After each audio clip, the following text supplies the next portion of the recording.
Welcome to How Can I Wear That Fashion and Beauty Talks. This is episode 2.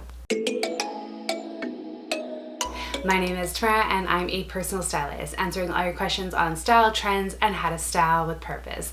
I created this series to get to know different types of businesses within the fashion and beauty industry. This week's special guest is Jessica from Jessica Redditt IG.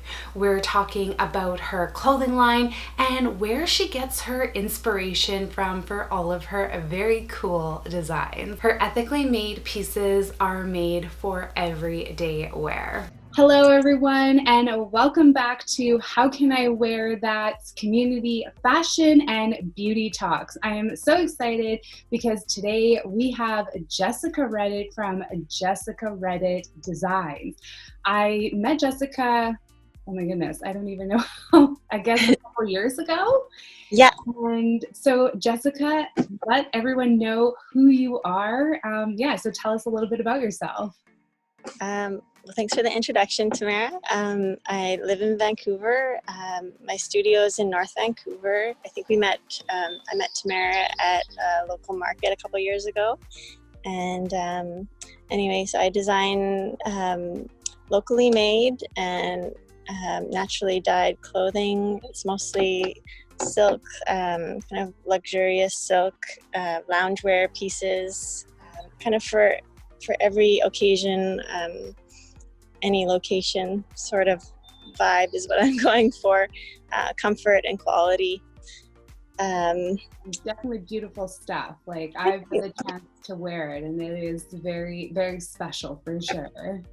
Thanks, Tamara. Yeah. Where did you get your start or inspiration to, create your own designs? From a really young age, I've always been into clothing, I guess. I've really been into kind of unique ideas, and I guess it more like I look at fashion as more of an art form rather than just clothing or a way of expression. And so anyway, I started when I was younger just making my own clothing. My mom taught me how to sew. I decided to go to fashion school for university, so I ended up at Ryerson for the fashion design program. And from there, I opened my first shop when I was 21, and that was in Ottawa. And had a shop there for about 5 years. Anyway, it's kind of been, it was a long journey of having boutiques for about 12 years and creating clothing that was in those shops, and also collecting other sustainable Canadian designers in that space as well, as vintage. So a big focus of mine has always been sustainable from the beginning, like reusing old fabrics or upcycling older clothes, making something beautiful of something that's not creating more waste. Well, you definitely long-winded answer. No, that's great. I mean, you've got a lot of experience behind you, so there's a lot to talk about, right? And especially now, like your designs are really special. I personally love your Instagram feed.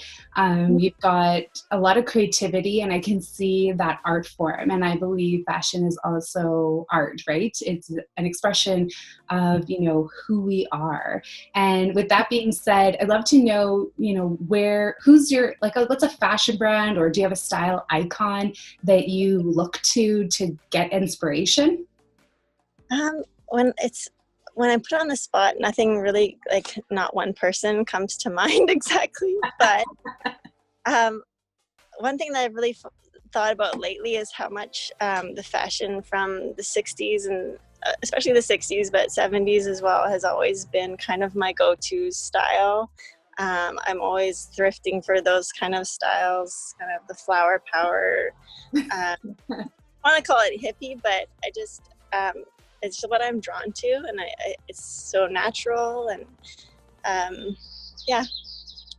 that would be my style inspiration, is flower power 60s. I love the fact that there are birds like chirping in the background. It just helps to create that mood. Uh, Um, are you able, and you can definitely see that in your products, in your design, that it's very flowy, it's feminine, and I can see that vibe of that 60s, 70s. So I can see where your inspiration comes from. And are you able to speak to, where your products are made? I think that's something, you and I have discussed it before. So if you could share that with my audience again. so I have, I'm working with a couple of different production places. One is a very small bridal shop that I bring really small runs, like 20 pieces. I know the ladies that are sewing them, well, pretty much one lady that's sewing the pieces. So it's really quaint, and I love to know that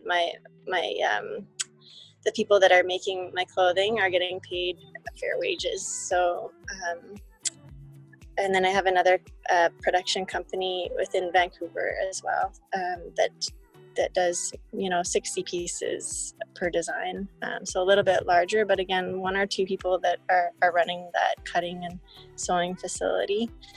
So it's slow fashion at its finest. Some things take a long time, and I have to be patient with that, and thankfully so are my clients, waiting for the new designs. So. Well, that's awesome. And the fact that you can speak to it, right? And I remember, we've talked in the past of how even your garments are dyed, right? You use things that are natural. You said you had a whole floral garden at home that you use the flowers to dye with. If you like, yeah. I thought that's really cool. I tell a lot of people about that all the time. I'm like, there's this girl. That's awesome.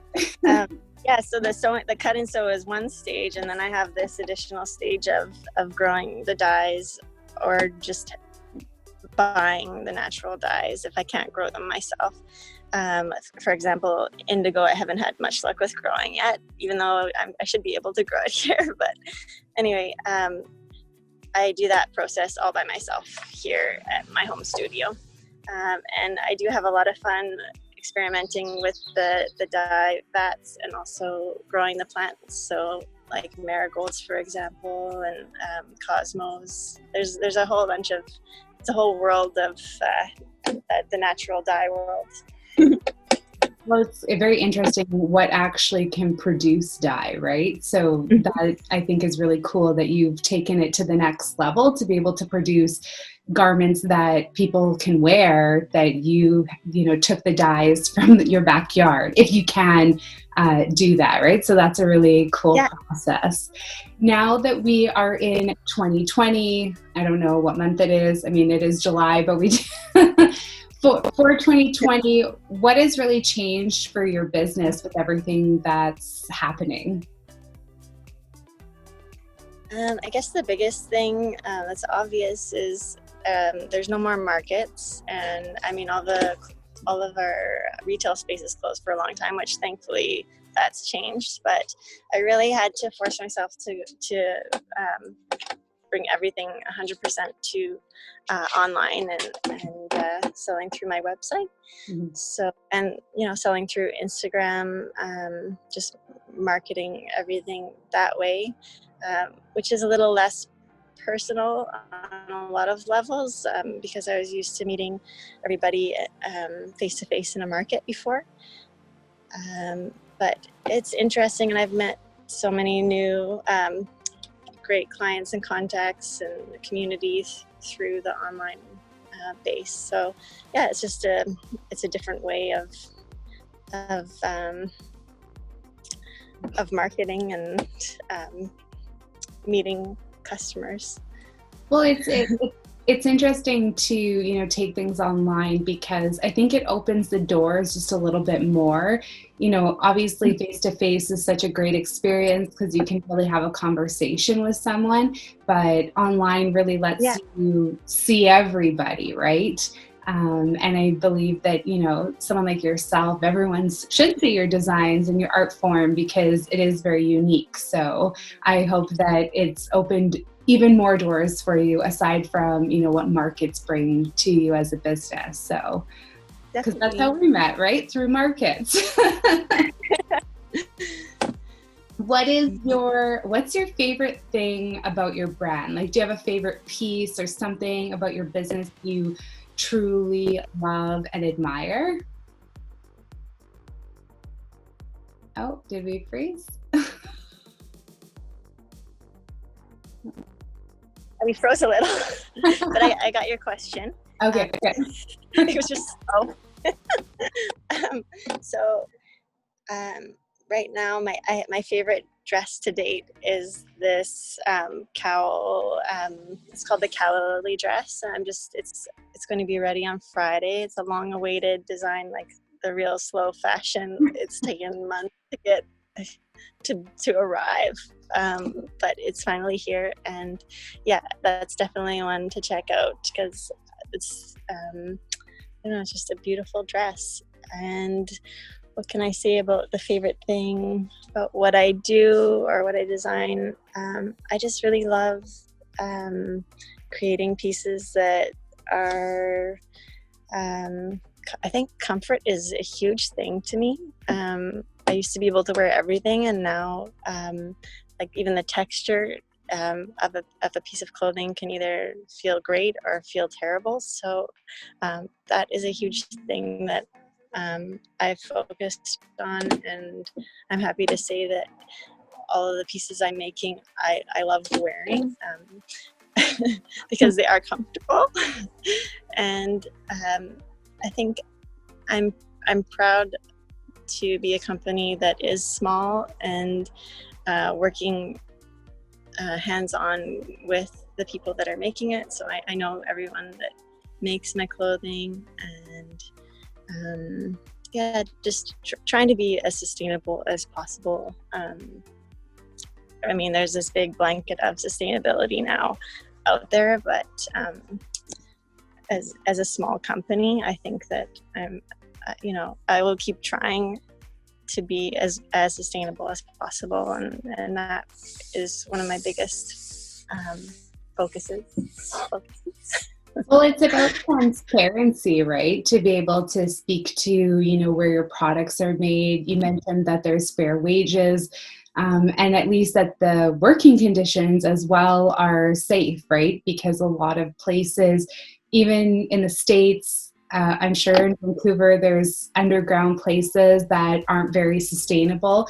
So you can say you're made in Vancouver, but doesn't necessarily stop at that point, right? If you can't speak further to it. So I love that you always talk about that and you're open with it. And not only that, I mean, if you're able to speak to the supply chain, starting from the person as you who designs it to someone who actually sews it, it goes a long way. Oh, we lost you. Had a phone call coming in. Technology. Okay. Okay. So now I want to know, I always love asking this question. Tell me something about yourself that nobody knows, or maybe you've never disclosed, but you can disclose now.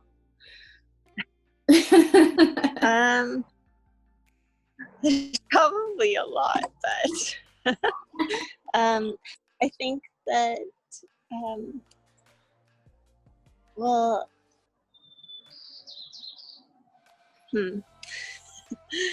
I know you're something that,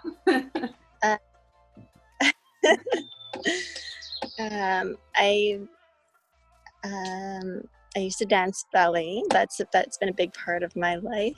Not anymore, but I trained with dancing from like ages 4 to 16, I think. So that's something different that maybe nobody knows about me. I didn't know that.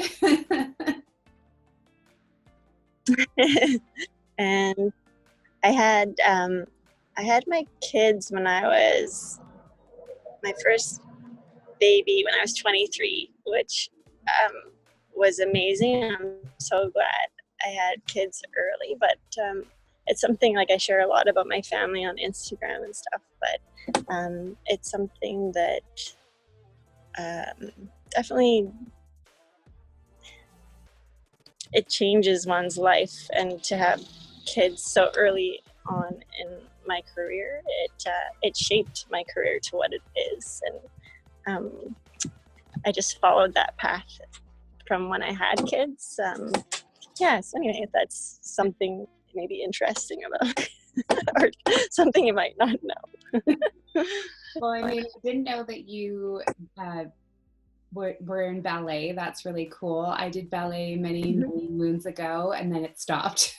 But I think ballet and dance is something that, you can really learn from, and you never really lose that feeling of emotion. I mean, I was a competitive swimmer for a long time, and there were so many rules in place and all the guidelines you have to follow, right? And I mean, I personally don't have any kids, but I can only imagine how that really shifts, and your responsibilities change as well. But you can take it and run with it, and embrace the journey, right? Yeah. Thanks, Tamara. It's so awesome to have you here, Jessica. Thank you so much. And where can everybody find you? Easiest place to find me is either on Instagram or the website. So Instagram is Jessica_Redditt_designs, or my website is www.jessicareddittdesigns.com.